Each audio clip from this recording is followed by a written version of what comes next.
I am professional wrestling, the Boogie Woogie Man. Tell my people and my brothers and sisters, don't you dare miss Chris and Mike at Body Slam, the competition. Oh, yeah! All right. Hello again, everybody. This is Chris with Body Slam, the competition, your host to the show. This week, we've got a great show for you. As always, I promise to bring you the best on the show when I can, and we've got one of the best that there is today for you on the show today to listen to. Today, we have with us none other than Teddy Long, former Smackdown general manager, manager and referee both at WCW and WWE with the Crockett Foundation as well, and numerous other things as well. Teddy, you with us right now? Yeah, Chris, I'm right here, man. Just want to say hello to everybody, and thank you for having me on your show, player. Well, I really appreciate you coming on, Teddy. You want to tell us what you're up to these days with things you got going on? Well, what I've been doing these days, man, I'm really just glad I'm in, like, semi-retirement. I'm real, well-rested, man. I feel great, man. I'm back in, well, I never got out of the gym, but I got back in the gym a little harder since I've been at home, and been able to have that time off. So I got my health back good, so I'm feeling great every day. So I've come up with a brand new website. It's called teddylong.com. You can go there and you can keep up with me and find out what's going on. Also, my Twitter is at TeddyPlayerLong, and my Instagram is Teddy Long Wrestling. And what I've been doing is a lot of independent stuff. Been running an independent organization down in Mobile, Alabama, called the Alabama Wrestling Federation. So we've been doing good with that. Also, I'm making some appearances this weekend in Ashburn, Georgia. On Saturday night, I'll be there with Luke Gallows, the Bullet Club, and those guys. And on March the 24th, I'm going to be in Miami, Florida for Fighting Revolution Wrestling, big spring break celebration. And on the 25th, I'll be in St. Port Lucie, Florida for Ignite Wrestling. I'll be on that show along with Santana Garrett. And I got a lot of stuff coming up in April. And other than that, man, I'm just enjoying myself, enjoying being at home, having this time off, man, and it feels great. Well, you're definitely keeping busy, that's for sure. I'll tell you, you mentioned getting back in the gym a little bit. I've got a buddy of mine who did ask me a question that to pass your way. He said he could remember back when you were, I want to say you were refereeing at the time, back in that time, that he said you looked like you could probably be in the ring yourself and handle things out there. Did you ever want to be a wrestler over a referee, or was there ever an option at the time, or how did that work out?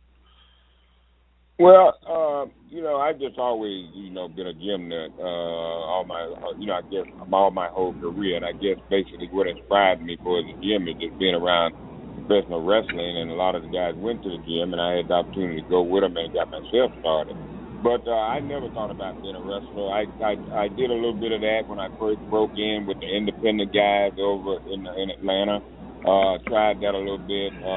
Went to Abdullah the Butcher, had a wrestling school, which he had opened up in Atlanta. And I went down and tried out with that for a little bit. But I was never just really cared about being a wrestler. I mean, if that was going to pay the bills, that's fine. But I was just, blessed to go in another direction. And I started out refereeing, and then from refereeing went on into managing. But wrestling, I never had any desire to do. But, I mean, if it's going to pay the bills, then I got no problem with it. Well, you were the first person I've had on the show so far that really had some real refereeing time in with the business and everything. Could you tell us about refereeing, like a day in the life of a referee? What does it involve when the big day comes around, the house shows you're doing, or whether it's a pay-per-view event or a TV taping? What all is in the role of a referee? Being a referee, a lot of people don't give referees a lot of credit, and they do deserve more credit than you would think. Because sometimes that referee is the third person in that ring right there, so he's really a big part of that match. So in the day of the life of a referee, it's way different now from when I started, because when I first started refereeing, I had to put up the ring, then referee, then after I get through refereeing, change clothes, then take the ring down, tear it down, put it on a truck, and then take it to the next town. So things were a little hectic back then, but now, you don't really have a whole lot to do, because they got union guys that they bring in that, set up the ring, and tear the ring down. And basically what the referee does, he helps them out, but he's really out there, telling everybody what to do. But like I said, a referee's job is really hard. Sometimes you can get in there, things get complicated because things happen. So, don't think any time that a referee job is easy. There's nothing easy about that at all. Well, one thing I don't like, I never have liked, is a person that people would say, and I'm talking just to your average fans who watch the shows and like to get into it, but don't do a lot of research with it or don't have a lot of heart into it or anything. They look and say, well, the referee, look, they ain't got to be athletic, they ain't got to be this, they ain't got to be that. Look, I've seen some of you guys, yourself included, take a dive over a couple of guys just to get to the ring to count the 1, 2, 3. I mean, you got to be some athletic people to get out there jumping over people, getting thrown through the ropes to the floor, getting sometimes slammed or clotheslined yourselves or something. You're taking some of these falls as well. So, I mean, it's not like you can just, the average person can come in and pull that off. Well, you want to be in shape because, this job here requires, any man that's going to be a part of it, refereeing, wrestling, any of it, it requires you to be in good physical condition. And then the other thing, you should want to be in physical condition, for your own self, because it's going to help you in the long run. You know what I mean? So I'm just saying, you should want to be in shape for your own health, because if you stay healthy, you're going to be around a while. So I'm just saying, man, like I said, the referees, what I know I did, like I said, I'm in the gym all the time, and I there's a lot of the guys that I don't even see in the gym. I think I go to the gym probably more than some of them. But it's just in my blood. It's just something that I do, man, and I enjoy doing it because it's paid off for me, man. I still look great, I feel great, and I'm going to continue to do that. So I think anybody that's involved in any kind of sport should basically get out and train. If you ain't involved in anything, get out and work out and take care of your own self because you can get overweight, become a diabetic. A lot of things can happen to you. So see about yourself while you got a chance. Right. And I'm going to tell you, there's something I really liked seeing. Now, when I was younger, first off, I was more, as a young kids are always for the heroes. They want the baby faces to win. Right. That's what they're all for and everything.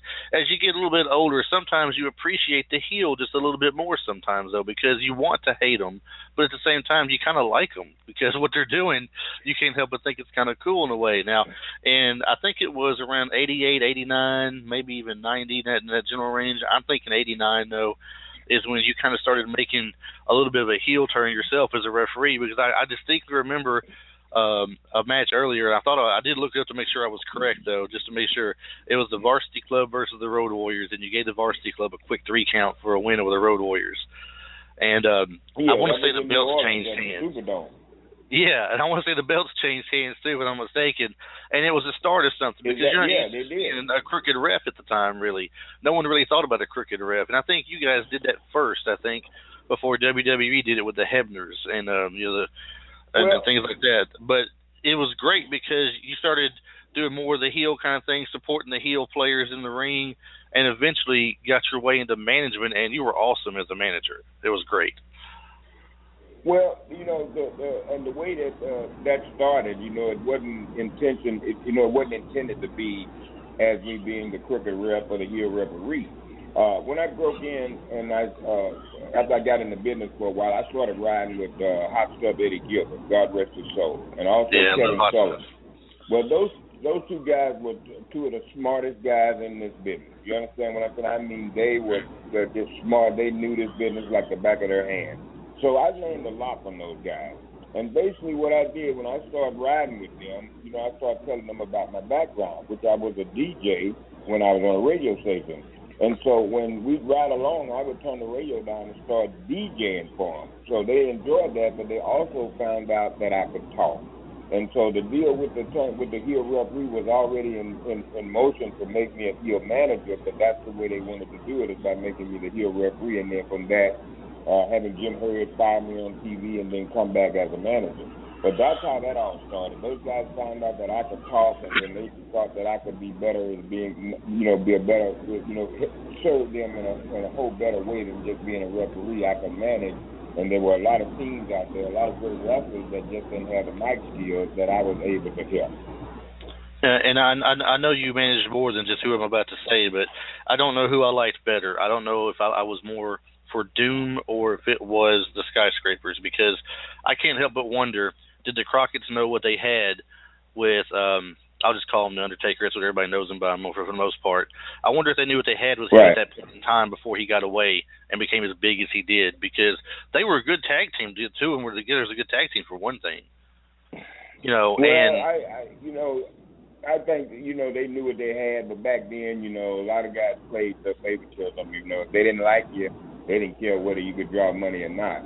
And I think that's what it was with The Undertaker. I had a chance to manage him, as The Undertaker, me, Mark Callis. And what happened is, him and I, one day, we had a meeting with Jim Hurd, and at that particular time, Ole Anderson was doing the booking. And Ole told The Undertaker that he would never draw a dime. He wouldn't make any money or something, and refused to give him the money that he asked for. And so that's what happened with that. The Undertaker, Mark said, "No, I'm out of here," and he left. And the next thing we know, he was in New York as The Undertaker.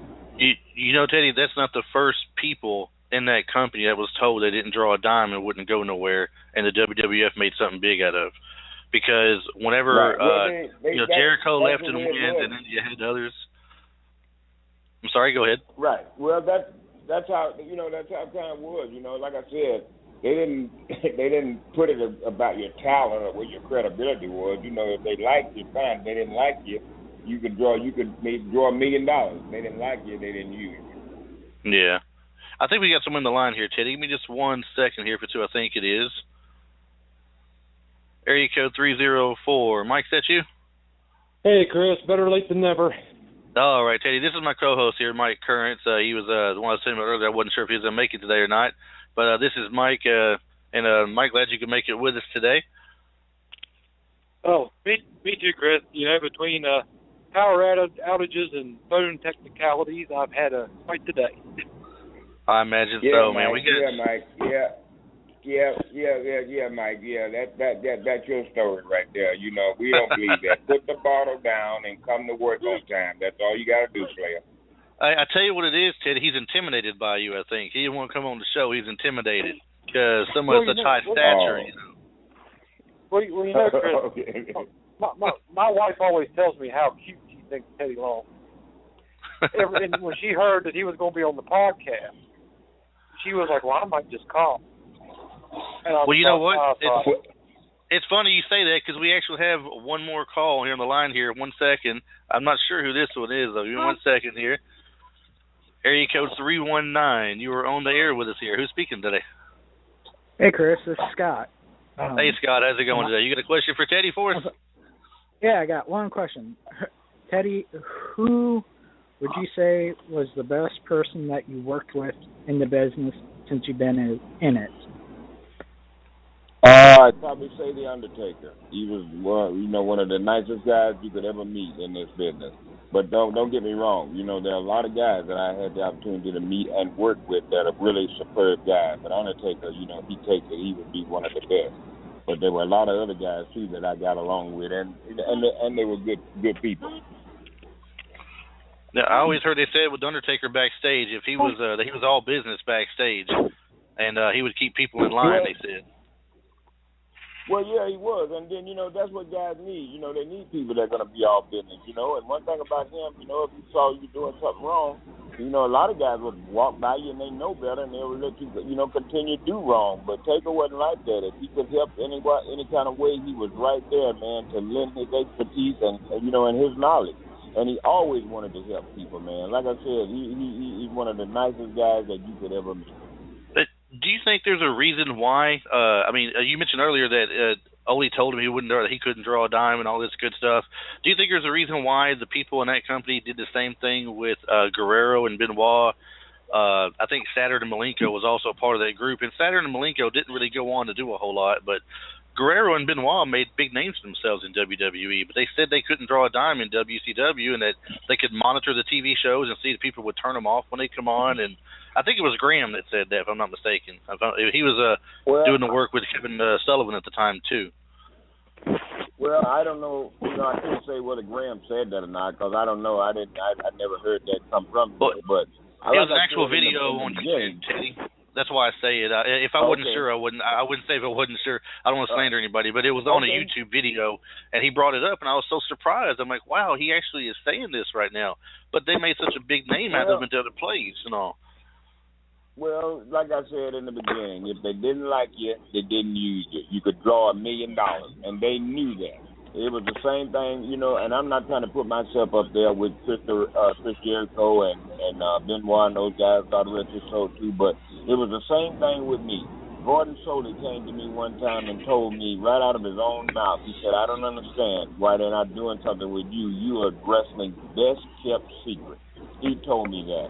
And also another promoter that had been in the business for many, many years, Mr. Jim Barnett. He's dead now. But Mr. Barnett came to me and told me the same exact thing out of his mouth. He said to me, and this is how he talked, he said, Teddy Long, I can't believe they don't have nothing for you.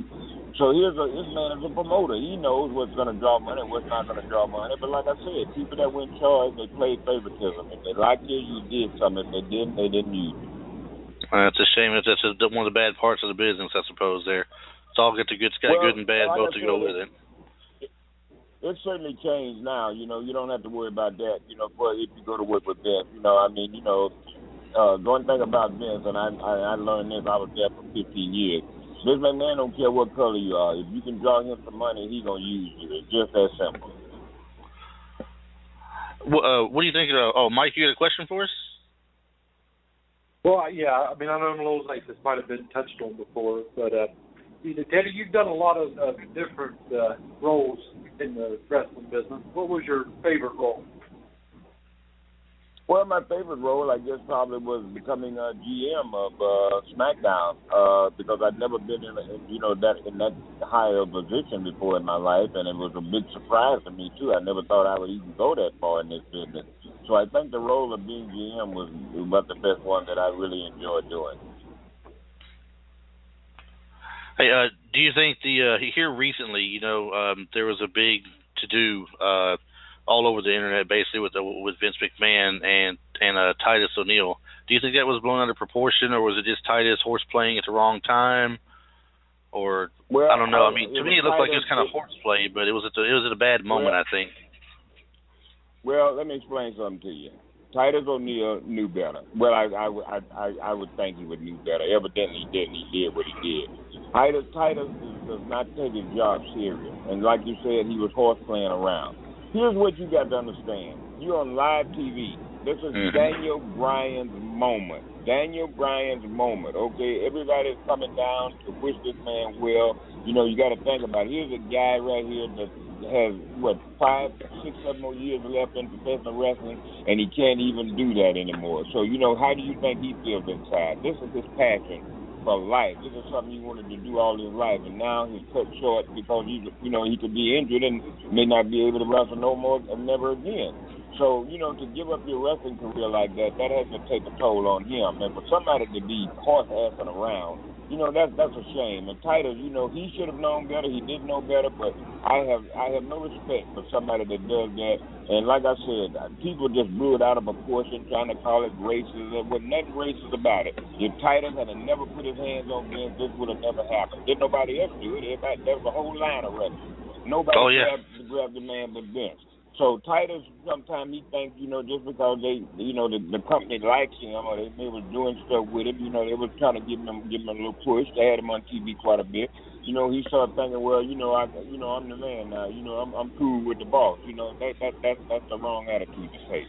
And I think he took that because I worked there with him for a while, so I kind of know him. But like I said, I did hear his comments about it. He said he made a mistake. It was wrong, and so I'm glad he admitted to that. And so whatever the consequences is, that he has to go through for doing what he did, then I think he should take it with a smile. Do you think Titus will get a push for the title anytime soon? Well, I don't know. That's their call. If they feel like that, if they can put the belt on Titus and Titus can draw the company some money, I'm pretty sure that they'll do exactly that. So, I just couldn't answer that question because I don't know. I think I'd like to see at least. Me and Mike talked about this quite a few times. I think we'd like to see at least a few battles at least. Like I don't care if it's Cena that comes back and has it, or if it's Reigns that has it. Whoever they may put the belt on, I wouldn't mind seeing at least him get the opportunity to wrestle him a few times, like for that opportunity at least. That would look good. I would look, because he's done well for the company outside of the business. Like John Cena does a lot of these things for kids and people, and Titus does a lot, outside of the ring as well. I just think that someone like that's a good face for the company, a good name for the company. Well, it's like this. This business is about money, and Titus can do all he wants to do in the world for kids and all the good stuff. All the good stuff he does. That's fine. But if putting the belt on him is going to draw the company some money, then that's where they'll put it. So this is what we got to look at is can Titus O'Neil fill up these arenas? If we make Titus O'Neil the world champion, can he sell out arenas? Can he put people in the seat?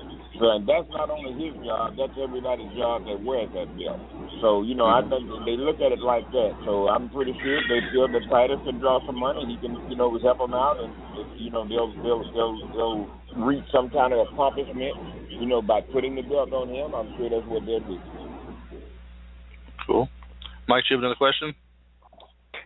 Teddy, Chris and I have discussed this back and forth a lot, and we feel that the talent that we have on television, especially today, seems to have a lot of difficulty on the mic. Do you see that as well? And if so, what do you think is the problem, and what do you think is the cause of the lack of mic skill, if you will? Did you say the lack of mic skills? Yes. Yeah, he's people. I couldn't hardly hear you. That's why I think you repeated. I didn't hardly hear your question, but I think you said something about some of the guys having the lack of mic skills. That's right. That's what he said. Okay. Well, that plays a lot. You know what I mean? You need to be able to talk. I mean, if you're a competitor out there, you need to be able to talk a good game, and get yourself over. Some guys have that and some guys don't.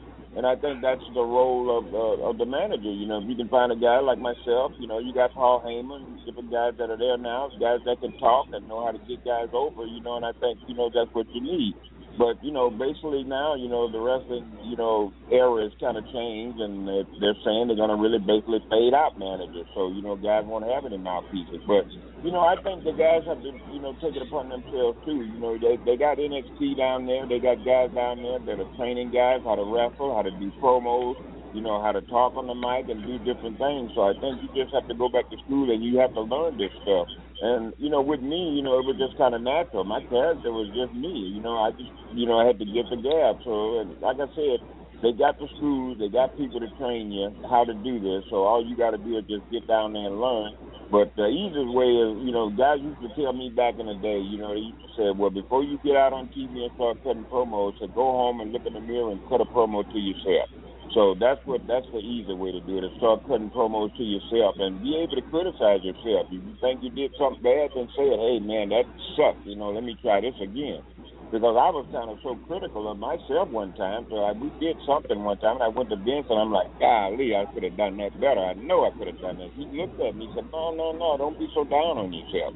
He said, I do the same thing sometimes. He said, I get disgusted with myself. He said, but I know I could do better. So the thing is, if you can acknowledge your mistakes, and you know where you made the mistake, then that's all you got to do is to just, make yourself better. Yeah, and I know during your time in WWE/WWE, I think it was just WWE when you were there, you've seen probably quite a few people on the bad part of things, too. You've seen people come down there and get hurt, and all these kids at home, they want to try the backyard wrestling and things like that, and it's cool to do the moves on each other and stuff, but you've seen people like Darren Drozdoff get hurt in the ring and end up paralyzed, and unfortunately, no one likes talking about Owen Hart for good reason, but the man took a bad fall trying to do a stunt coming to the ring.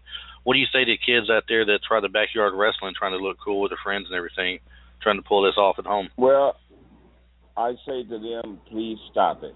Please stop it right now. Because what you're trying to prove is not going to get you anywhere. You know what I mean? You're going to mess around there and you're going to get seriously hurt, break your neck. Once you break your neck, you're pretty much done. You can break your back, you can break arms. I mean, anything can happen to you with that backyard wrestling. I mean, there are a lot of guys. I think Nick Foley, he was a big part of that when he first, before he broke into the big time. He did that. But Nick will tell you about that. If you ever talk to him, he would advise anybody. Look at him. Jesus Christ, he's all beat up. He's barely walking around. So I would advise that these young kids just stick to the basics. You know what I mean? If you got a trainer or somebody that's going to train you and you know that they're a good trainer, then I would go with that. Or if you can afford it, I try to get in NXT or some local wrestling school and try to learn it the right way. But there's a lot of good schools out there with a lot of people that will break you in, the old school way. If you want to learn, that way, there's plenty of people out there that'll bring you in the way they do it these days. But you got to go somewhere and, learn how to take the falls, learn how to talk, learn how to pull the moves off properly, because you could hurt somebody yourself trying to pull the move off if you don't do it properly. Exactly, and that's something that you don't want to do, and you mentioned two people there, Darren Jarkoff. I was in the ring with him when his accident happened. I was right there in Kansas City when Owen Hart, fell from the top of the building. So I had a chance to see those things, and I had a chance to see a lot of other things, wrestlers, get injured. So that's not a pretty sight, that ain't no joke. So I would suggest to any young kid, don't do anything stupid. Do it right. Do it the way it's supposed to be. But the main thing is, before you even talk about getting wrestling, get your education. Stay in school. Graduate to high school. Try to go to college and get you an education. So if professional wrestling is not your thing, it doesn't work out for you, then you got something to fall back on. Absolutely. That's one of the key things you said there that a lot of people have been on the show, whether it be my some of the past shows me and Mike have done, or some of these independent shows I've done during the week on my day off talking to people. They all say get your education first before trying to do the independent circuit. That way, if it doesn't work out for you, you've got a career to fall back on, you're taken care of, and you're set.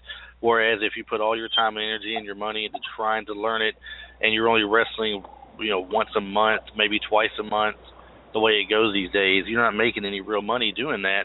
You can't make a living with it. You got to have a job. So at least go to school, get your education, and prepare for a good job later on. And the other thing, too, if you're working with one of these independent groups and you get hurt, you're on your own. Because these guys got no insurance. They got no way to pay that hospital bill for you. So you're just on your own, and you're going to either cost yourself a lot of money or your parents. Right. Right. Now, Mike, I got one more question for you, I think, here. Are you with me still? Yeah, I'm here. Are you sure you're ready for this? I'm ready. This is a two-part question. One part for you and one part for Teddy, okay? One, okay. Does your wife have a question for Teddy since she finds him so good-looking while you're on the radio here? You better get your wife some glasses, man. And two, let's pass this one on to Teddy. Mike here is a huge New Day fan. What do you think about the New Day and then the way they're going, the direction they're going and everything these days? Well, I've said this in the past. I like the New Day, and Big E, I think he should be by himself. I think they should push him alone. He's a good-looking kid. He's young. He's got a lot of years left in him. And rumor has it that at WrestleMania, I think this is Mark Henry's last deal. He's going to retire. And like I said, if it was me, I would be building Big E to take Mark Henry's spot. You know what I mean? Because, you can get a lot out of him. And Big E is a real nice kid, too. He has a great attitude. He's willing to listen. He's great to work with, man. I had so much fun with him. You wouldn't imagine. So like I said, I'd like to see him by himself. Kofi, him and Xavier. I don't know much about Xavier, but and I'm not trying to criticize anybody, but I'm just speaking the way I feel. Xavier just doesn't show me anything. So I just don't know. That's just me. That's my opinion. I don't want to. I haven't seen much. Something else I haven't wrong. seen much of Xavier in the ring, really. I can't really speak too much on him either. I haven't seen a lot. All I see for the most part is on the outside of the ring with the trombone and the joking around and things like that. I see a lot more of that. Now, Kofi Kingston could be a great, if I understand correctly, I've heard rumors of the cruiserweight coming back. If that's the case, Kofi could really go well in that cruiserweight division. Right. Well, like I said, Kofi's been there a long time, too, so he got a great run. They did a lot of good things with him, too. So, I'm pretty sure whatever, position they offer Kofi, he'll be happy with it. Yeah, well, Teddy, I told you I'd try to keep you about 30 minutes here. We're right on that 30-minute mark, over by a few seconds, actually. So I know you got things that you got to do and take care of, and I want to go ahead and just thank you for coming on the show with us tonight. It meant a great deal to us that you came on. We try to, get somebody on each week with us if we can in some form or fashion, like that's been there and done it, whether they're just been a referee or they've been behind the scenes doing the booking or something. Next week we have George South coming on. You remember George from WCW days on Saturday nights? Him and Gary Roy was a tag team partner, the Crew Connection. All right, and we got him coming on next week. He's still going strong in Independence, I believe, and helping out people. I think he's got a school as well where he teaches, and I'll get more info on him from him on that.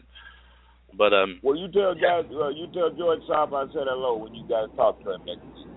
I will definitely make a point to do that, and I believe I told you on 2 p.m. Davey Rich said tell you hello as well. I do believe I did anyway. If I didn't, I'm sorry. He says hello. Yeah. I don't want to leave it at that. He was a great talk last week. He really was. So. All right, thank you. Teddy, I was wanting to ask you one last thing if I can. Can you do like a 10 or 15 second promo for us? Say somebody slam the competition or join us like Jimmy Valiant did, the one I played early in the show. Okay. Just something quick. No problem. I really appreciate it. Okay, what's the name of it again? I'm sorry, Body Slam the competition. We got if you need our names, it's Chris and Mike. Body Slam the competition. Right. Okay. All right. You ready? Ready when you are. Hey, what's up, players? This is Teddy Long, and you're listening to Body Slam the competition. You got my man Chris, and you got my man Mike. Holla, holla, players. Perfect. I really appreciate it, Teddy. That was great. I really appreciate you doing it for us.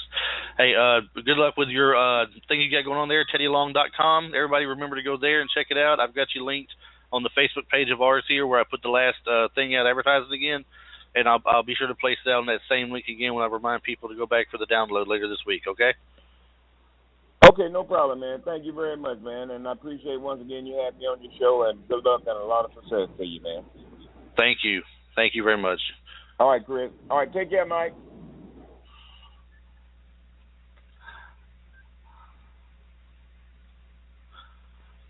All right, Mike. It is you and I now. What is going on? Wow. Did you see? Now we are still on air here. We got another. Not quite 30 minutes. I don't care. They can know that I'm starstruck, Chris. The people can know. People can know. It's all good. My wife's packing her suitcases. She's getting ready to head out. See, you had to go and put it on the air, but you laid it out in the open like you did. That way, it's just out there now. Now everybody knows. Everybody knows. Matter of fact, I'm updating my Facebook page with it right now. Mike Kearns just lost his wife to Teddy Long. Yep, holla, holla. There you go. Holla, holla. Yep, I'm done. Single dad now. Oh, hey, did you get a chance to see any of the, what was it called last night they put on, the little mini pay-per-view, I'm going to call it? Roadblock. No, we had a power outage here, Chris, and I was out of power clear up until about, I want to say, 7 or 8 o'clock this morning. Wow. Yeah. Crazy stuff. Yeah. Well, I will tell you, New Day lost badly. No. Oh, no, I'm sorry. I read that wrong. They won, actually. Oh, yes. They went up against, they went up against the League of Nations, Sheamus and Barrett. Now, does this mean we got a little bit of a turn of direction with the New Day now? I mean, are they no longer a heel? Are they playing both sides of the fence? What's going on? Well, when you have something that incredibly entertaining and that incredibly talented, you got to put it wherever it's going to work, Chris. And you missed what they revealed on the song. I'm gonna have to tell you this. I'm gonna have to tell you this. They come out to the ring. There appears to be a small end table of some sort with a cover over the top of it. And of course they come out in true New Day fashion. They got the Francesca blaring, and they get up in the ring. They're shaking the booty and everything for the camera, and they want to reveal what they got for everybody that night. And everybody's gonna be happy with what they see, and I forget who yanks the cover off of it, but it's a box of Booty-O's. Oh yeah, the Booty-O's. They are a legit deal, I guess. Now they have Booty-O's on the show. I'm ready. They can just shut up and take my money. But now they did come on and put on a good match, though. I will say this: I I was going to get up for a little bit and go do something else for a moment. My break time had just come. I was working, actually, and I got to stream this in the background with the sound down just so I could watch. And I was just going to, get up and leave on my 15-minute break I had just popped up with, but I was drawn to the match. I mean, they were just doing some things that were nice. They were fun to watch, that show, or that match and everything. And I can't help but think that, Teddy Long's right about Big E. I mean, I had said before that when the New Day was first brought about, that I couldn't believe they had Big E tied up in a tag team, much less a, three-man tag team. Because he has so much potential for other things, like the Intercontinental title. He should be making a run for that, or the U.S. title, and then maybe try to work his way up to a heavyweight title, match if he can get one. He's talking about taking Mark Henry's place. If he's going to be the next Mark Henry, that's a big talk, saying that he could probably, carry that belt. And Big E is entertaining. He showed his entertaining side while being a part of this. He's got a lot of stuff he can pull off and do. Not to mention Kofi Kingston, if they do the cruiserweight. I would not mind seeing Kofi Kingston in that cruiserweight at all. I think he put on some great matches with people of his size. Well, no doubt. That's going to be the end game of the New Day. As sad as I will be to see the New Day end, we both know that it's going to end. The ride's going to end at some point in time. And you're going to be left with three guys, two of whom we know are extremely talented. Xavier, like Teddy has said, it really hasn't shown us a whole lot in the line of in-ring work. He's a decent mouthpiece on the outside as far as running interference and doing those sorts of things. But Big E is main event material. There's no doubt about it. He's got a good look. He's really come out of his shell in this. Opened up, became very entertaining, very good on the mic. And I just can't see anything but good things coming for it. Well, and you missed some other good shows, other good matches as well. Sami Zayn made his way back to the ring, first time in a year, I believe it was. They said he faced off against Stardust, and that was a pretty good match they had with each other. I thought maybe Stardust was going to take it at first, but Sami Zayn did go ahead and flip the script on him and take the victory. You had Jack Swagger come out and face Chris Jericho. And Swagger put on a great match with Jericho. They went back and forth, move for move. Each one of them tried getting, their signature tap-out moves, locking the ankle lock for the one guy in Jericho's Walls of Jericho. Neither one of them could get the win over the other for the longest. I want to say, trying to think of what Jericho finally did. I want to say he did put him in the walls finally and get him in the middle of the ring to secure the win, if I'm not mistaken. But Jericho did come out on top regardless. No AJ Styles, though, at that event. I thought maybe they'd have AJ Styles there against Jericho, since Jericho jumped him on SmackDown, I think it was, or Raw, one of the two. But that didn't happen at all. So unless that's being saved for a WrestleMania match, possibly, I don't know. Who else we have? You had a great women's match there, Charlotte versus Natalya. That was a great match, but a lot better than I thought it was going to be. And Natalya, I thought, deserved to win the match. I thought she was going to. And like the Swagger and Jericho match, these two went back and forth, one-upping each other. Just when you thought they was going to get their finishing move or something, they would counter it with something and come out on top. It was a good match to watch as well. I know I'm missing something here somewhere. There was no U.S. title defense, no Intercontinental title defense. NXT. Who's the NXT champions right now? What are their names? Do you remember? I do not remember. It's been a long time since I've tuned into NXT.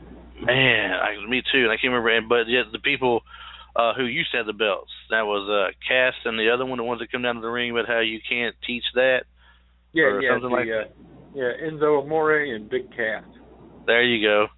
They come out there in a match against the champions, and they end up losing.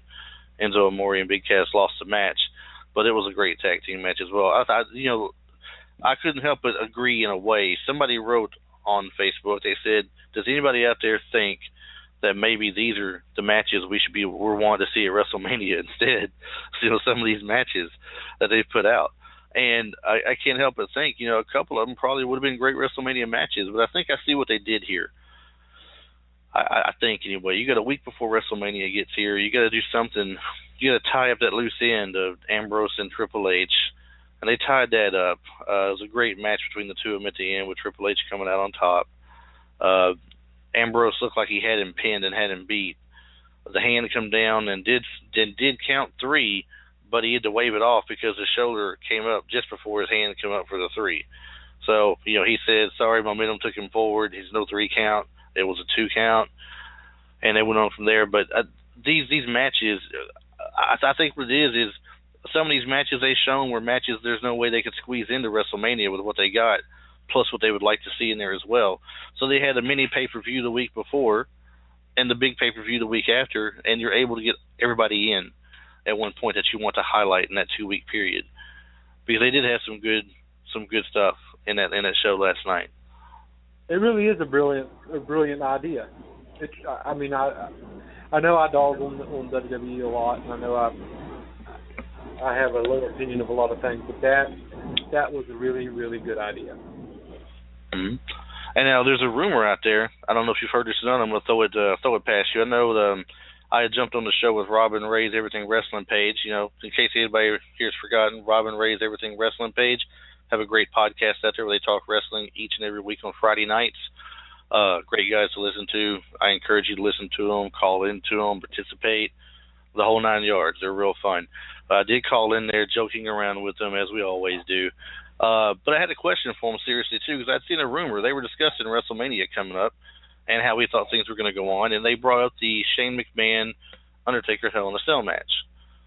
Do you actually think, they said, that Shane McMahon will compete in that match, and will it actually finish, start to finish, just those two only, or will there be a swerve somewhere in there? I can't help but think there's going to be a swerve. So they asked before or after. I said, no, I mean after. It's going to start off, I think, with Shane McMahon and Undertaker in the Hell in a Cell.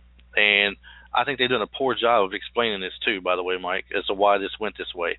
The Undertaker has never come out one time that I've heard and explained why he's doing Vince McMahon's bidding by taking his son to Hell in a Cell. Why he suddenly answers to Vince McMahon when he never answered to anybody before, right? So right. What's the story with this? Why is he suddenly agreeing, without there being any explanation whatsoever, that he's doing this match out of the blue? Because, if he loses to Shane McMahon at WrestleMania, of all places, Hell in a Cell, his signature match, what's that going to say for The Undertaker, and his legacy going forward? Because he don't have a lot of more matches left in him. I don't care if it is one a year. He don't have much more left in the tank, if he has anything left in the tank past this year. So, do you have Shane McMahon go out there and steal a victory where he gets control of Raw? I can't. I've been trying to play this one out in my head, and like you, I've heard the rumors. I've heard everything of a collusion with The Undertaker in a finger poke of doom scenario, all the way to Shane's bringing Goldberg to defeat The Undertaker, and it's not even going to be Shane McMahon in the ring. He's going to come out. He's going to say, I can't compete, yada, yada, yada, but I have somebody to compete on my behalf. Vince is going to be like, well, it's not any of my guys, blah, blah, blah, blah, because I won't let them compete for you. He's like, that's okay, I brought my own. And somebody comes in. But I've heard so many different scenarios and so many different rumors and so many different names thrown out that it's hard to really, wade through it all and find what is the most plausible scenario. What do you think? What do you think about the scenario and rumor recently? You didn't mention this, so I'm going to bring it up to you because you may not have heard this one. What do you think about the scenario that they're in the match? It looks like The Undertaker is about to go ahead and move forward with the victory. Shane has had his high spots and his moments. He's looked semi-good. The Undertaker has sold some of his stuff that's happened. And it looks like The Undertaker gives the symbol. He's showing the cutthroat sign. It's done with. It's over. The lights go out. And I'm not talking about a Wyatt family swerve here. The lights go out and you hear the crow calling. Then you see that Sting's face on the Titantron up there, and the lights come up, and Sting's behind him puts the Scorpion Death Drop on him, rolls Shane back over on him. Lights go out. Sting is gone. Referee is now rolling back up. Something happened where he got knocked down. And he's rolling over, and he sees Shane cover Undertaker, and he counts him out 1, 2, 3 for the win. That would set up what a lot of fans have been talking about wanting to see with Sting and The Undertaker. Now, the thing is, I haven't heard diddly squat in a long time about Sting since his injury, if he's ever going to wrestle again, for one, if he has a desire to wrestle any more matches at all, for another. It hasn't been talked about real big. Like I said, it's just a internet rumor thrown out there. There's no official behind-the-scenes talk about it that I know of. But I thought it was an interesting thought, though, an interesting rumor to have it done that way, because they always wanted to see Sting and Undertaker, they said, at a WrestleMania. What if this sets up Sting and Undertaker for next year's WrestleMania?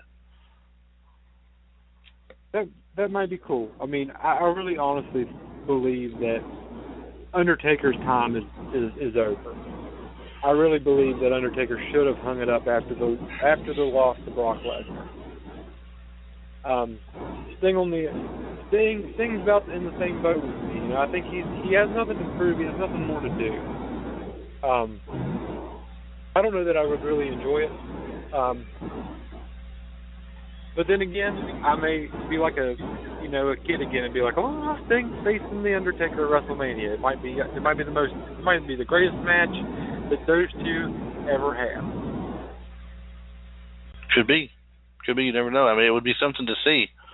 I mean, there's got to be some kind of swerve that goes on here, I would think, because why would you build up so strong as Vince has so far to say that, you know, if he wins, he gets the company, but if he loses, I'm writing him out of my will. I'm cutting him off. I'm disowning him.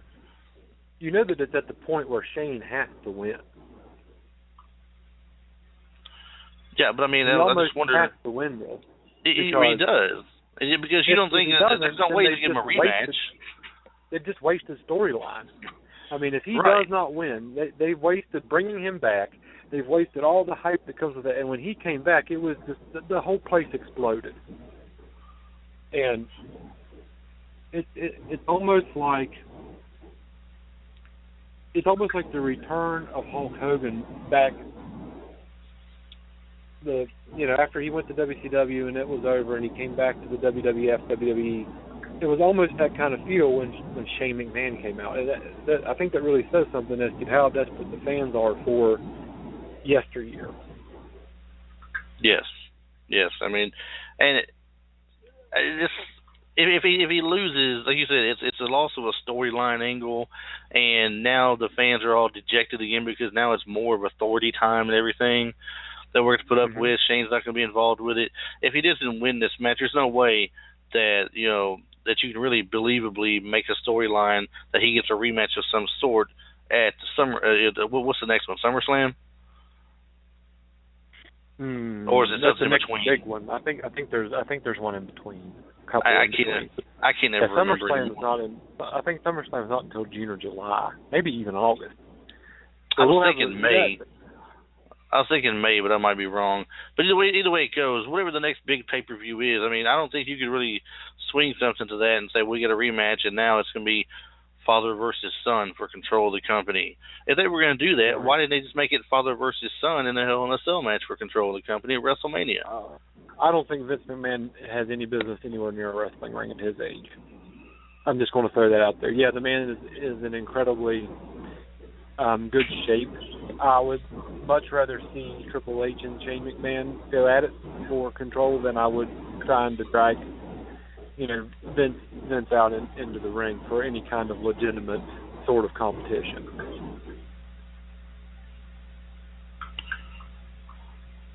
That's true. Now, I don't know if he'll be back in time for this or not. Of course, you remember Scott Middleton came in with us here earlier.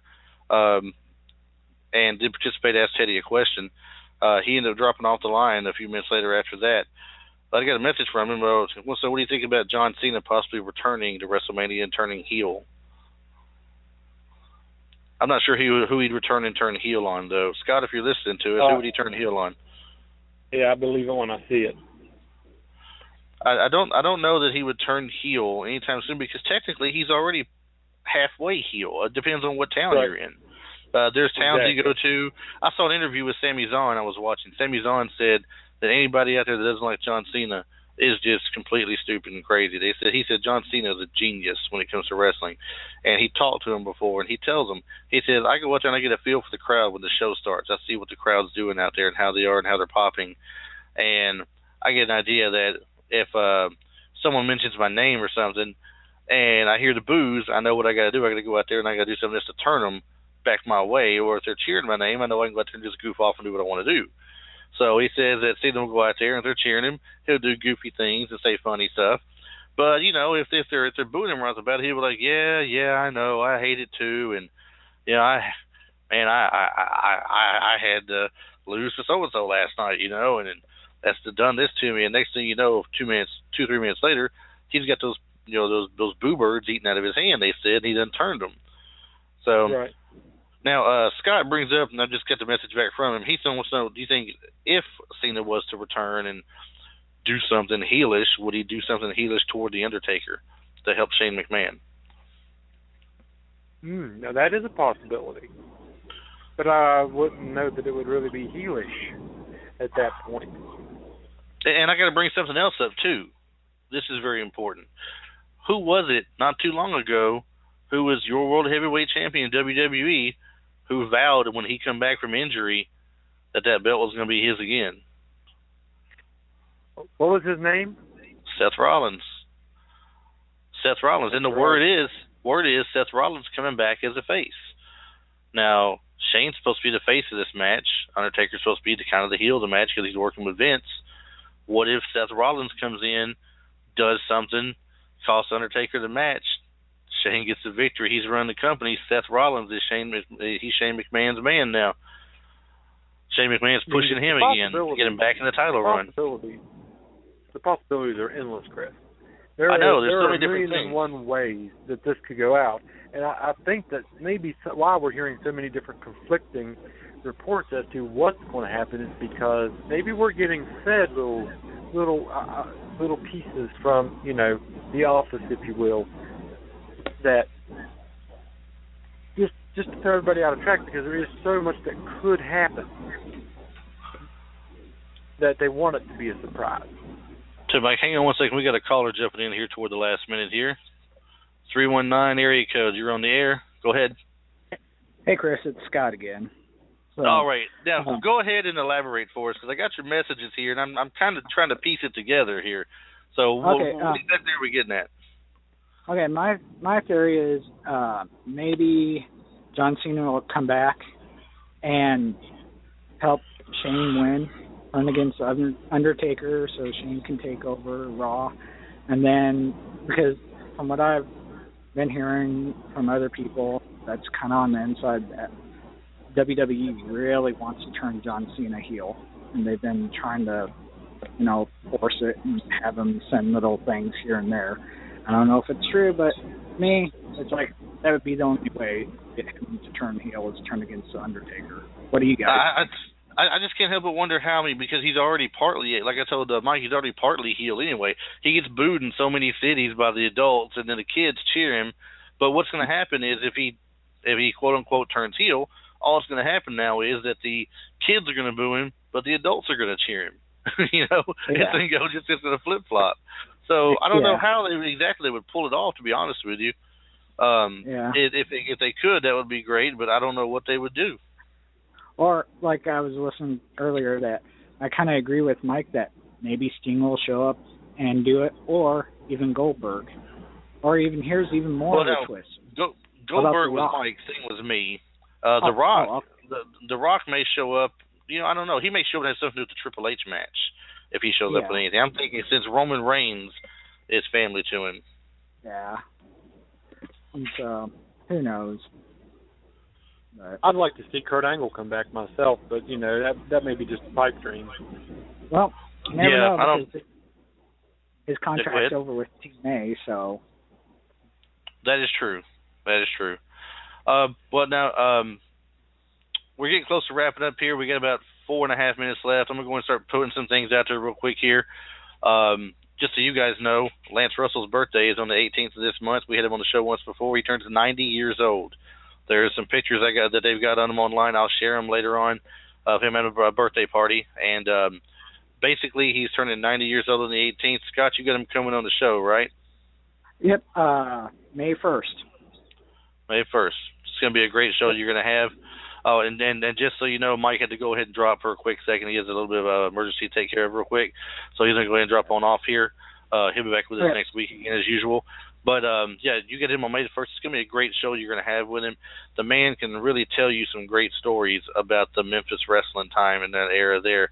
Anything Jerry Lawler you want to know, you can ask him. Dundee, the Fabulous Ones. Ask him about people that came through town. He loves to talk about Terry Funk, Randy Savage, the Dream Machine Troy Graham. The Dream Machine Troy Graham had a it was kind of funny because Lance had a thing where he didn't want to be told what was going to happen before it happened, so he could look genuine with everything, right? He knew a little bit, but he didn't want to know all the exacts and specifics. So Troy Graham comes out and actually grabs him by his collar and roughs him up a little bit. And he said, boy, let me tell you, I didn't know if I was going to die or not. He just wasn't completely ready for all that. But you will have a good time with him on the show. I guarantee you that. He'll definitely use some good information about wrestling, and he's pretty easy to talk with. Well, hopefully you'll be able to join us on that. Call in and. I will definitely make my best effort to call in on that. Now, you got to just keep on me, remind me when your show's coming up. You usually tag me for your shows anyway. Just keep doing that. Right. When I see it come up, if I'm not at work at that time, I'll make my best effort to go ahead and call into it. I wouldn't mind asking Lance a question again, for sure. Okay. Do you mind if I plug my show real quick? Or I was about to say, why don't you go ahead and while you're here, plug your show with us. We got 2.5 minutes left. Go ahead and get your show out there, then I'll go ahead and put ours out there, our websites and everything. So get your stuff in here real quick while you're with us and let everybody know what you're about. Okay. I have a podcast called I Love 80s Wrestling Podcast. We talk about 80s, 70s, and a little bit 90s here on Blog Talk Radio and on VokeNation.com. So I hope you guys will listen. And how often do you have your show? It's on Sundays at 5 o'clock, and on April 3rd I'll be making my live return, and I have a very special guest coming on that one for that. All right. Well, we definitely look forward to hearing that and everything, and definitely everybody, if you get a chance, check out his shows. I've been on his shows with him before, having discussions about Nick Bockwinkel, the greatest talkers of all time in wrestling. We've had a lot of great discussions since he's been on air and everything, and he puts on a great product as well. So definitely get time in with him as well and listen to the shows. I'll go ahead and say I know who he's got coming as his special guest on the 3rd, but I'm not going to ruin anything for him here. Just be sure and tune in. You will not regret it. You'll be perfectly happy with the show. As far as we go here, don't forget to go to the website, http://bodyslamthecompetition.com. You can see our blogs, you can see the podcast, the archives of the podcast, and other things we have linked there as well. I hope to be returning to YouTube here soon with some YouTube video productions and stuff, and we'll see about that. Next week we have a guest with us here, George South, former worker, WCW, NWA, and currently on the Independent Network. And this upcoming Friday on our Independent Wrestling show, I have Rob McBride coming on. He is known as the Boogie Woogie Man character, just like Jimmy Valiant. He works out of the Independence in the Carolina areas there. It's going to be a great show with him as well. So if you guys get a chance to listen to both shows, please tune in to us. We're pretty much scheduled throughout the rest of the month, with our month ending with I got to look it up now. Terry Garvin Sims. Don't have to look it up after all. It just hit me. Terry Garvin Sims will be our last guest of the month.